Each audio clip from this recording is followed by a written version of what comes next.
आज हम एक लंबी, खुशहाल और कह सकते हैं एक सार्थक जिंदगी की तलाश पर कुछ गहरी बातें करने वाले हैं। ये एक ऐसा सवाल है जो शायद हम सब खुद से कभी ना कभी पूछते हैं। बिल्कुल। कि लंबी उम्र का राज क्या है। हाँ, और कुछ लोग 90 या 100 साल की उम्र में भी इतने खुश और ऊर्जा से भरपूर कैसे रहते हैं? जबकि कई लोग बहुत पहले ही हिम्मत हार जाते हैं। सही। और इन सवालों का जवाब हमें किसी लैब या रिसर्च पेपर में नहीं, बल्कि जापान के एक छोटे से द्वीप ओकिनावा में मिलता है। ओकिनावा? हाँ, इस जगह को अमर लोगों की धरती भी कहा जाता है। अच्छा। क्योंकि यहाँ दुनिया में सबसे ज्यादा 100 साल से ज्यादा उम्र के लोग रहते हैं। और उनकी इस असाधारण जिंदगी का राज एक बहुत ही खूबसूरत जापानी शब्द में छिपा है, इकिगाई। इकिगाई, ये शब्द मैंने सुना तो है। हाँ, पर इसका मतलब ठीक मतलब क्या है? क्या ये कोई फिलॉसफी है, कोई ये सब कुछ है असल में। लाइफस्टाइल है या कुछ और? हाँ, आप कह सकते, सीधे शब्दों में कहें तो इकिगाई का मतलब है सुबह बिस्तर से उठने की एक वजह। सुबह उठने की वजह? आपकी जिंदगी का वो मकसद जो आपको हर दिन एक नई ऊर्जा देता है। जापान में लोगों का मानना है कि हर किसी के पास एक इकिगाई होती है, बस उसे खोजना पड़ता है। तो चलिए आज इन्हीं स्रोतों की मदद से इस इकिगाई के राज को समझने की कोशिश करते हैं और देखते हैं कि ओकिनावा के बुजुर्ग हमें लंबी और खुशहाल जिंदगी के बारे में क्या सिखा सकते हैं। बिल्कुल। ठीक है, तो सुबह उठने की वजह, ये सुनने में बहुत अच्छा लगता है। लेकिन आजकल की दुनिया में जहां लोग रिटायरमेंट का इंतजार करते हैं, वहां ये आइडिया कितना प्रैक्टिकल है? यही तो सबसे दिलचस्प बात है। जापान में लोग असल में कभी रिटायर ही नहीं होते। क्या मतलब वो अपनी मर्जी से वो काम करते रहते हैं जो उन्हें पसंद है, जब तक उनका शरीर साथ देता है। अच्छा। असल में जापानी भाषा में रिटायरमेंट के लिए ऐसा कोई शब्द ही नहीं है जिसका मतलब हो काम को हमेशा के लिए छोड़ देना। वो अपने जीवन के मकसद से जुड़े रहते हैं। ये तो बहुत बड़ी बात है। तो इसका सबसे बड़ा उदाहरण वही ओकिनावा का द्वीप है। बिल्कुल। और खास तौर पर वहाँ का एक गांव है ओगिमी, जिसे लंबी उम्र का गांव भी कहते हैं। यहाँ के बुजुर्ग न सिर्फ ज्यादा जीते हैं, बल्कि उन्हें कैंसर और दिल की बीमारियों जैसी पुरानी बीमारियां भी दुनिया के बाकी हिस्सों के मुकाबले बहुत कम होती हैं। अच्छा। जब आप उनसे मिलेंगे तो आपको उनमें एक अलग ही तरह की ऊर्जा और जीवन शक्ति दिखेगी। रिसर्च में भी तो इस जगह का जिक्र आता है ना, ब्लू जोन के नाम से। हाँ बिल्कुल। दुनिया में ऐसे 5 ब्लू जोन पहचाने गए हैं जहां लोग सबसे लंबा और स्वस्थ जीवन जीते हैं, और ओकिनावा उनमें टॉप पर है। एक मिनट, ये ब्लू जोन का कॉन्सेप्ट बड़ा दिलचस्प है, लेकिन कहीं ऐसा तो नहीं कि सिर्फ जेनेटिक्स यानी उनकी जीन्स का खेल हो? रिसर्चर्स ने भी पूछा था। जेनेटिक्स का रोल है, पर बहुत छोटा। अच्छा। असली राज उनके जीवन शैली में छिपा है।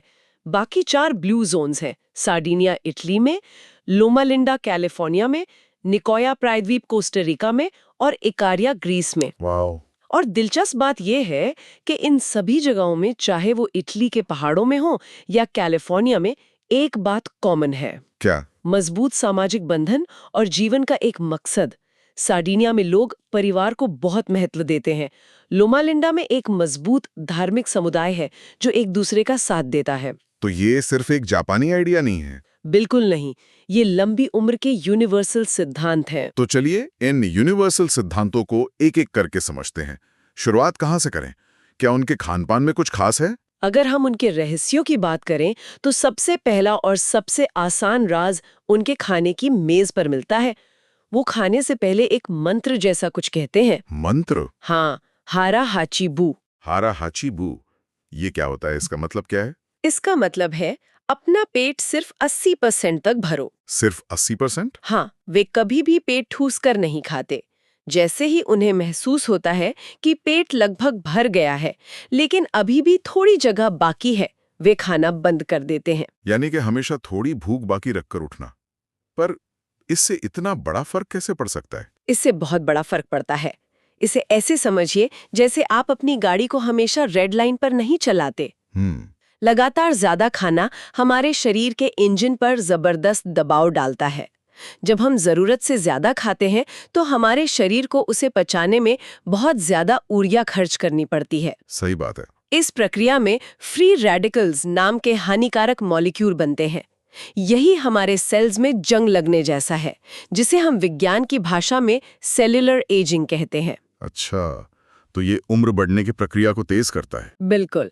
80% खाकर आप शरीर को आराम से और कुशलता से चलने का मौका देते हैं। इसीलिए वहाँ खाना छोटी छोटी कटोरियों और प्लेटों में परोसा जाता है, ताकि लोग जरूरत से ज्यादा ना खाएं। हाँ, एक सामान्य ओकिनावन व्यक्ति दिन में लगभग 1800 से 1900 कैलोरी लेता है, जबकि पश्चिमी देशों में ये औसत 2200 से 3300 कैलोरी तक होता है। तो कम खाओ और लंबा जियो, ये तो समझ आया। लेकिन आपने सामाजिक रिश्तों की भी बात की थी। ओकिनावा में ऐसा क्या खास है?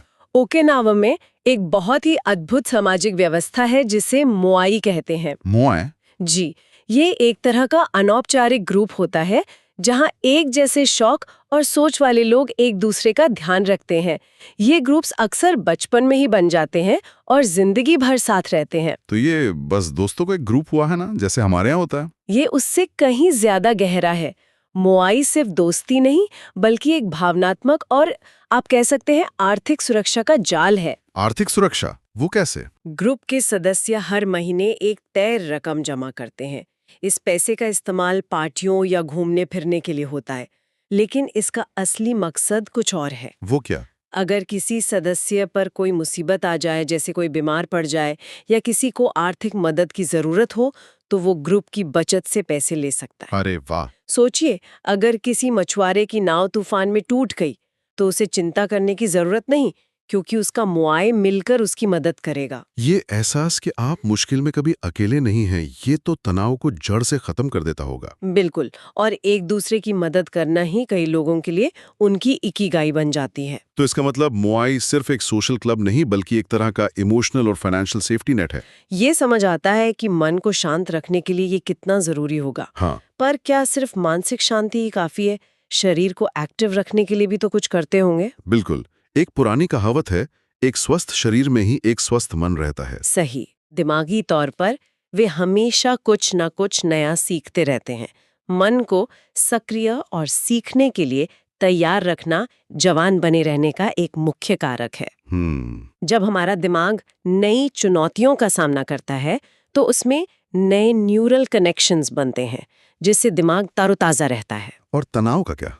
आजकल हर कोई कहता है कि तनाव उम्र घटाता है। ये बात सच है, लेकिन आधी लगातार और बहुत ज्यादा तनाव, जिसे क्रॉनिक स्ट्रेस कहते हैं, वो हमारे शरीर की कोशिकाओं को तेजी से बूढ़ा करता है। एक धीमे जहर की तरह। बिल्कुल।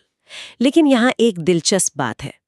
थोड़ा बहुत तनाव, यानी ऐसी चुनौतियां जिन्हें पूरा करने में हमें मजा आए, हमारे लिए अच्छा हो सकता है। अच्छा, जैसे कि?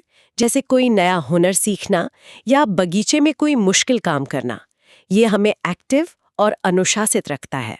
ये तो एकदम उल्टी बात हो गई जो हम सुनते हैं। हाँ, रिसर्च बताती है कि जो लोग इस तरह की कम तनाव वाली चुनौतियों का सामना करते हैं, वे उन लोगों से ज्यादा लंबा जीते हैं जो बिल्कुल तनाव मुक्त और आरामदायक जिंदगी जीते हैं। तो मतलब थोड़ी चुनौती अच्छी है। और शारीरिक तौर पर क्या ये लोग जिम जाते हैं या मैराथन दौड़ते हैं? नहीं, बिल्कुल नहीं।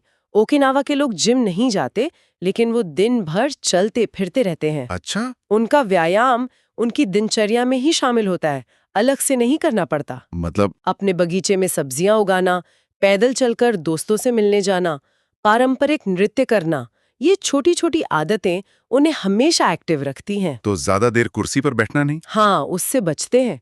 ये हल्की फुल्की लगातार होने वाली हरकतें जोरदार लेकिन कभी कभी की जाने वाली कसरत से कहीं ज्यादा फायदेमंद होती हैं। ये जो दिन भर एक्टिव रहने और अपने काम में डूबे रहने की बात है, इससे मुझे एक एहसास याद आता है। बताइए। हाँ, कभी कभी कोई किताब पढ़ते हुए या कोई ऐसा काम करते हुए जिसमें मन लगता हो, ऐसा होता है कि आसपास क्या हो रहा है पता ही नहीं चलता। हाँ, होता है। समय कैसे बीत गया इसका भी अंदाजा नहीं रहता। क्या इस एहसास के लिए कोई खास शब्द है? बिल्कुल, और आपने बहुत अच्छी बात कही। इसी अवस्था को मनोवैज्ञानिक फ्लो कहते हैं। फ्लो? हाँ, फ्लो की अवस्था में पहुंचना ही असली खुशी और संतुष्टि का राज है। जब हम किसी ऐसे काम में पूरी तरह डूब जाते हैं जो ना तो बहुत आसान हो और ना ही बहुत मुश्किल। तो दिमाग भटकना बंद कर देता है। सही, और हम उस पल में जीने लगते हैं। मनोवैज्ञानिक मिहाई चिक्सेंटमिहाई, जिन्होंने इस कॉन्सेप्ट पर बहुत काम किया है, इसे ऑप्टिमल एक्सपीरियंस कहते हैं। लेकिन आज की टेक्नोलॉजी की दुनिया में फ्लो पाना तो बहुत मुश्किल हो गया है। क्यों? हम एक ही समय में फोन, ईमेल, सोशल मीडिया सब कुछ करने की कोशिश करते हैं, जिसे हम मल्टीटास्किंग कहते हैं। और यही सबसे बड़ी समस्या है। मल्टीटास्किंग एक भ्रम है। भ्रम। हाँ, हमारा दिमाग एक बार में एक ही काम पर ध्यान केंद्रित करने के लिए बना है। जब हम मल्टीटास्किंग करते हैं तो हम असल में कामों के बीच तेजी से स्विच कर रहे होते हैं। इससे तो काम खराब होता होगा। काम भी खराब होता है और रिसर्च बताती है कि इससे हमारी प्रोडक्टिविटी 60% तक कम हो जाती है और हमारा IQ 10 पॉइंट तक गिर सकता है। 10 पॉइंट, ये तो बहुत ज्यादा है। हाँ, ये उतना ही असर है जितना पूरी रात न सोने का होता है। बाप रे। तो जब हम एक साथ ईमेल, फोन और दूसरे काम करते हैं तो हम दिमागी तौर पर उतने ही थके हुए होते हैं जैसे हम बिना सोए काम कर रहे हों। ये तो चौंकाने वाली बात है। तो फ्लो पाने का तरीका सिंगल टास्किंग है। हाँ, एक बार में एक काम, पूरे ध्यान के साथ। और इसका सबसे बेहतरीन उदाहरण जापान में ही मिलता है। वहाँ के ताकुमी यानी कारीगर, तकुमी। जो अपने काम में माहिर होते हैं, फ्लो की जीती जागती मिसाल हैं। जैसे सुशी बनाने वाले मास्टर ज़ीरो या हाथ से मेकअप ब्रश बनाने वाले कारीगर। अच्छा। वे दशकों तक एक ही काम को और बेहतर बनाने में लगे रहते हैं। उनका काम ही उनकी इकिगाई है और फ्लो उस तक पहुंचने का रास्ता है। तो अगर मैं इन सारी बातों को जोड़कर देखूं, तो इकिगाई का सार यही है। अपनी जिंदगी का एक मकसद खोजो, चाहे वो कितना भी छोटा क्यों ना हो। दोस्तों और परिवार के साथ गहरे रिश्ते बनाओ, जरूरत से कम खाओ, हमेशा चलते फिरते रहो। और जो भी काम करो उसे पूरे ध्यान और खुशी के साथ करो। बिल्कुल। आपने पूरी बात का निचोड़ बता दिया। ओगीमे गांव के बुजुर्गों से जब उनकी लंबी उम्र का राज पूछा गया तो उनके जवाब भी इन्हीं बातों के आसपास घूमते थे। अच्छा, क्या कहा उन्होंने? एक 102 साल की महिला ने कहा, लंबी जिंदगी का राज है चिंता ना करना और अपने दिल को कभी बूढ़ा ना होने देना। एक अच्छी मुस्कान के साथ लोगों के लिए अपना दिल खोलो। वाह, कितनी सरल और गहरी बात है। और भी कुछ? एक 98 साल के बुजुर्ग ने कहा, जल्दी सोना, जल्दी उठना और टहलने जाना, शांति से जीना और छोटी छोटी चीजों का आनंद लेना। दोस्तों के साथ गपशप करना। हाँ, चाय पीना, गाना गाना, यही सब कुछ है। और एक बात तो लगभग सबने कही होगी, है ना? हंसना। बिल्कुल, हंसो। हंसी सबसे जरूरी चीज है। मैं जहां भी जाता हूँ हंसता हूँ। उनकी बातों में कोई जटिल फिलॉसफी नहीं, बस जीवन जीने का एक सरल और सुंदर तरीका है। वाकई ये बातें हमें सोचने पर मजबूर करती हैं। ओगिमी गांव में एक पत्थर पर कुछ ऐसा लिखा है जो इस पूरी चर्चा को एक अलग ही स्तर पर ले जाता है। क्या लिखा है? उस पर लिखा है, 80 साल की उम्र में मैं अभी भी एक बच्चा हूं। जब मैं 90 साल में आपसे मिलने आऊं तो मुझे 100 का होने तक इंतजार करने के लिए भेज देना। वाह! शायद लंबी और खुशहाल जिंदगी का असली राज इसी सोच में छिपा है। ये कभी ना रुकने, हमेशा सीखते रहने और जीवन को एक बच्चे की तरह उत्साह और आश्चर्य से जीने की कला है।